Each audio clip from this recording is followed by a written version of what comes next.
wet fly today. This is the white miller. This was requested by a follower on YouTube. I recently found out that the YouTube channel platform now has what's called a community, where you can post videos of flies, kind of like, I guess like Instagram or something like that, where you can post stuff and people who follow your channel will see it. And it's kind of interesting. Anyway, I posted a couple things, and a gentleman mentioned that he would be interested in seeing me tie the white miller. So this is the white miller. Now this is the version that is in Ray Bergman's book on trout, which does not have a tail in it. And I'll talk a little bit more about that during the video in terms of putting a tail in, but there certainly are. If you do a search on white miller wet flies, you'll see a number where they have different tails in them and things. But this recipe is from that book. So that's the white miller. I'll go ahead and get started.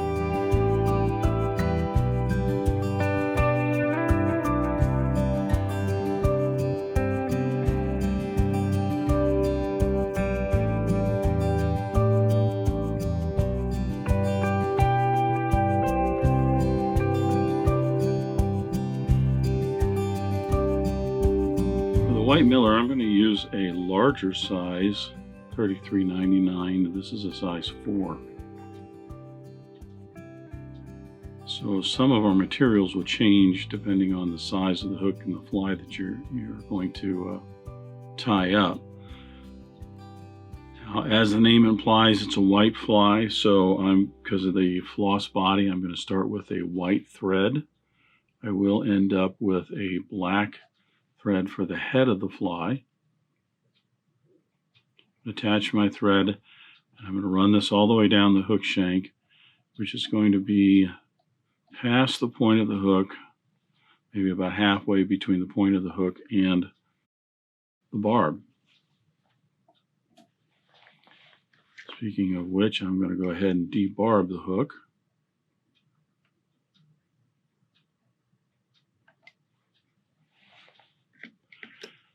Now I'm going to tie in the tip.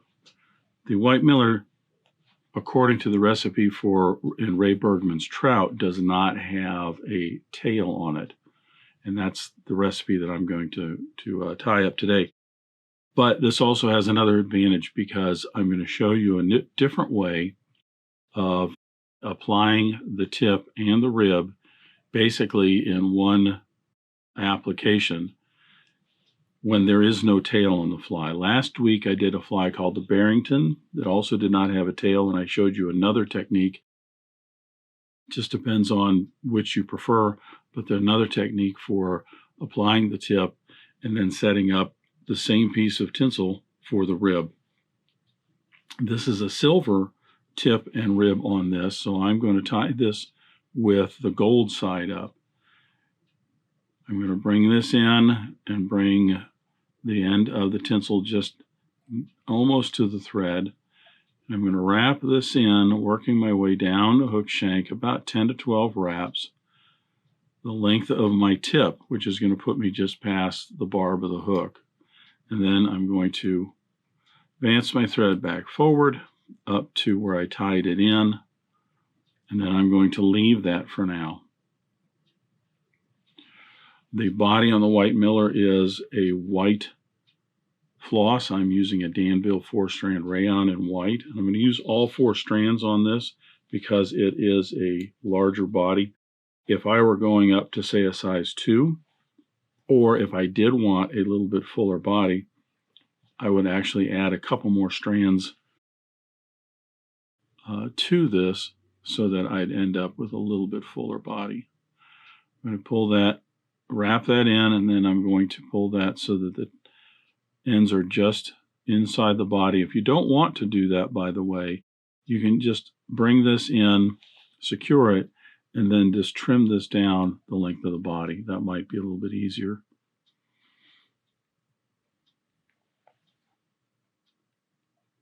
You're going to watch your thread sometimes as it is unwinding from you wrapping it in. Sometimes it will catch that floss. Just take your time, get a couple wraps to secure that. and then a little bit more wax. And I'm going to advance my thread up to the end of the body. You do want to keep touching turns here so that you end up with a nice smooth underbody. Remember, any bumps or gaps that you leave in this will translate into and through that floss into the body.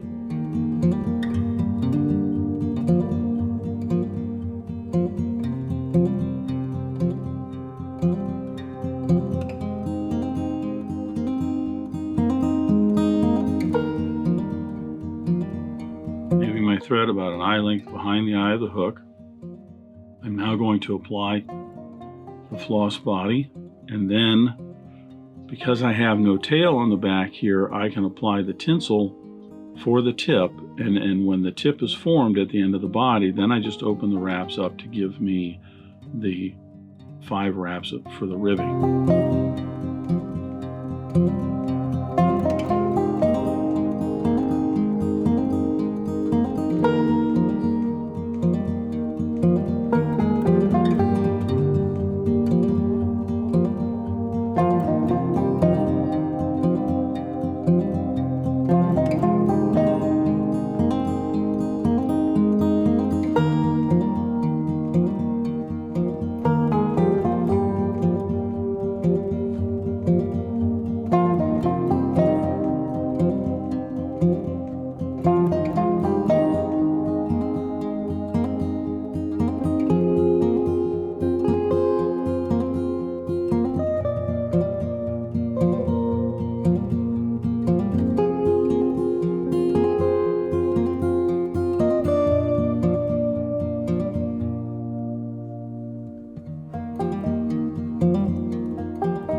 As I mentioned, that is one way of putting in the tip as well as the rib when you don't have a tail on your wet fly.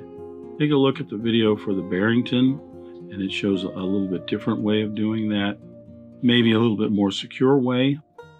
This is one way of doing it. Keep in mind, you don't have to do it this way. If you'd rather apply the tip and then cut it and reattach the ribbing, that's up to you. However, if you are going to put a tail on the white miller, which some variations do have tails, this one is tied with some goose shoulder as a tail. In that case, you will have to apply the tip first and then cut the tinsel, tie in the tail, then put the tinsel in, and then the white floss, apply the white floss, and then wrap your ribbing.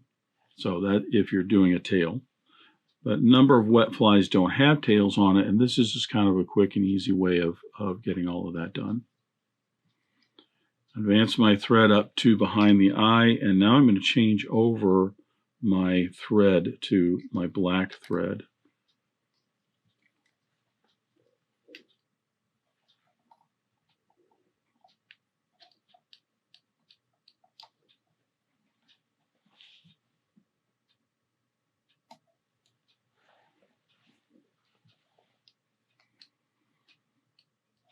The throat as well as the wing on the white miller is all white. So I'm going to use some Schlappen. This is just some white Schlappen that I'm going to use for the throat.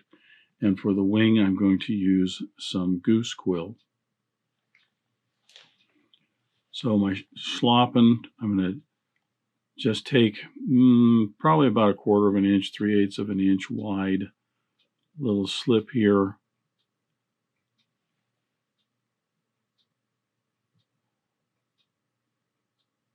Holding those together with the tips even, I'll peel that off. Massage that a little bit to get all of those barbules hooked back together.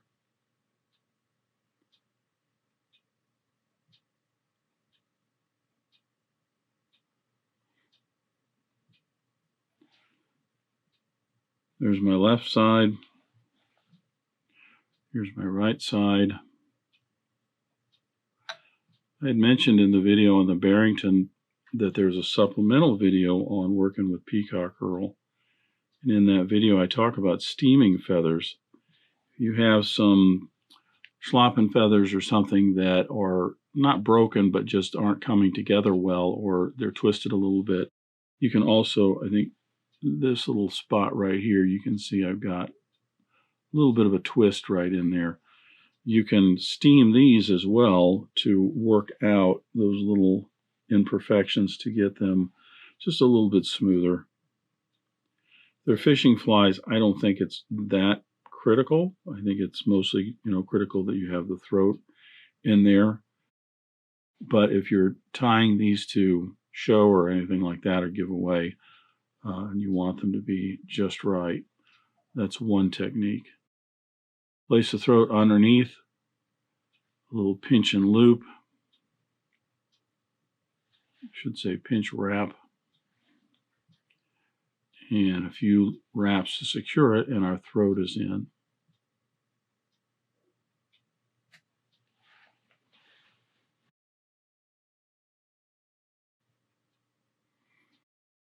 Wrap forward, cleaning all of this up a little bit so I have a nice smooth platform for the wing.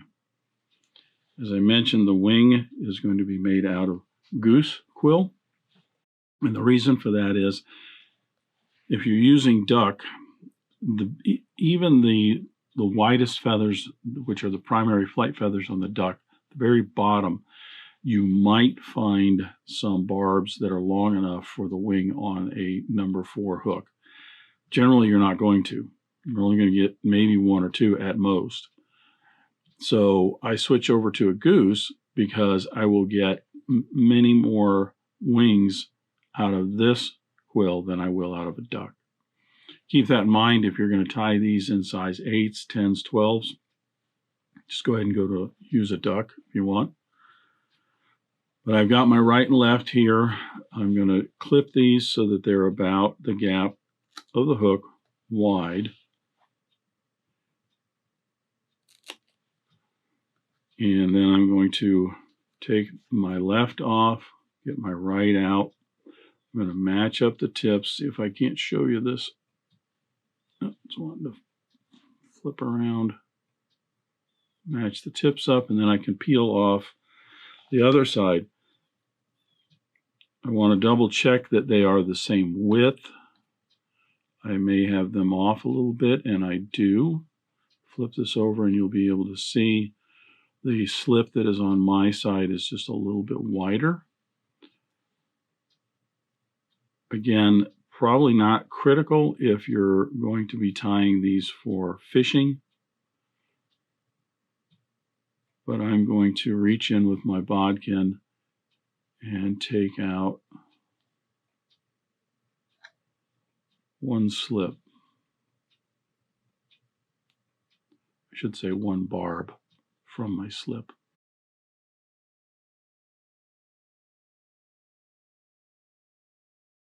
Making certain the tips are even. I'm going to place these on top, and I want the tip of the wing to extend past the barb, maybe about 1/4 of the shank.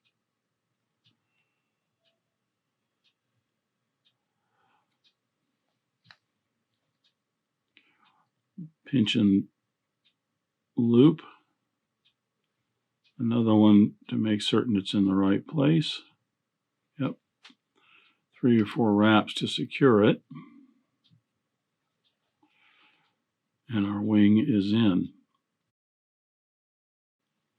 Now, before I cut this and finish up the fly, there's something else I wanted to show you. You don't have to tie these in with the wings splayed out like this. It's a different look. Some people really like it.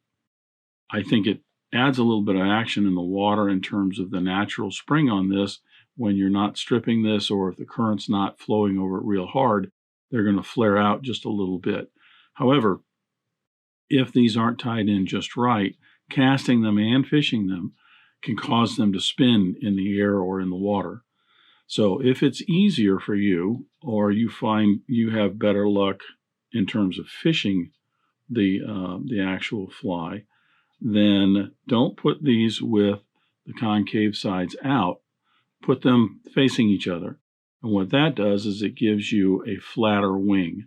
Ultimately, in the water, you're going to end up with a wing that is kind of flat like this, same kind of profile, but this naturally is going to be flat.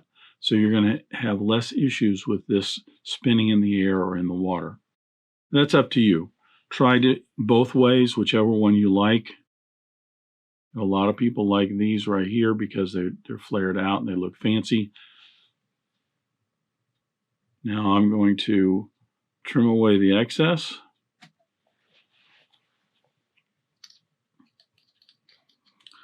Moving my thread to behind the eye of the hook, I'll work my way back, covering up all those butt ends and shaping the head of the fly.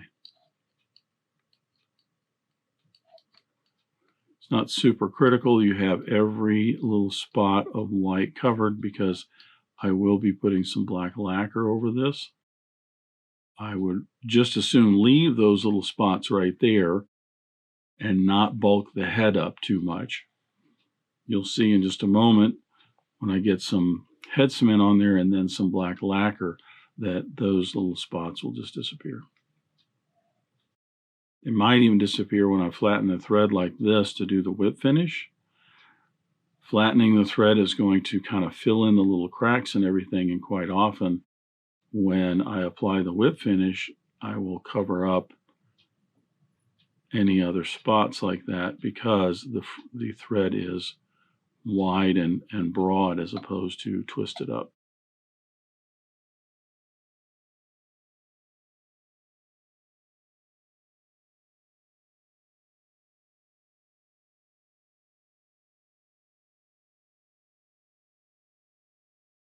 So a little bit of head cement on each side. That'll soak down in there, and I'll have a nice secure fly.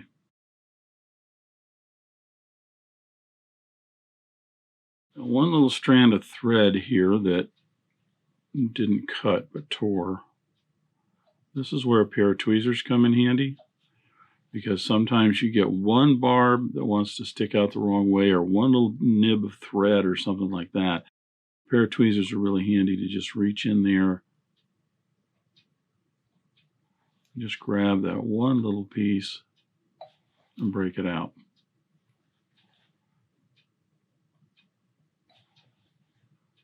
There we go.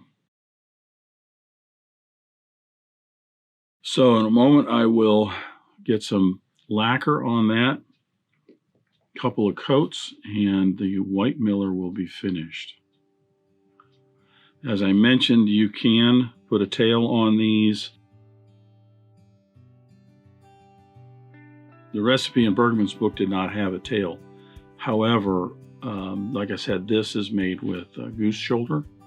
You could use goose, or you could use duck. You could even just take some rooster hackles, saddle hackles, some stiff saddle hackles in there. If that's what you have, just go ahead and use that. I've also seen some tails of white, so if you want to keep it all white, you can do that. Another thing to experiment maybe with is if you tie it like this, use just a white head instead of the black head thread for the head. Just put white in there. See what happens. If you're doing a red tail, maybe use red in the head of it. Just give it a try. I've seen some of these also tied up with, instead of the silver out for the rib and for the tip, I've seen gold. So something else to give it a try. That's the white Mylar. I hope you enjoyed it. Thanks for joining me at Devise today. I hope you learned at least a new pattern, if not a new technique, maybe a tip or trick here and there.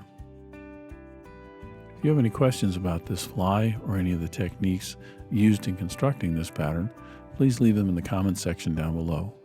If you go to the trouble to ask a question, I'll go to the trouble to answer it. If you'd like to help dressed irons, please share this video with your friends and anybody you think that might enjoy this pattern. Until next time, remember, it's fly tying. If you're not having fun, then you're doing it wrong.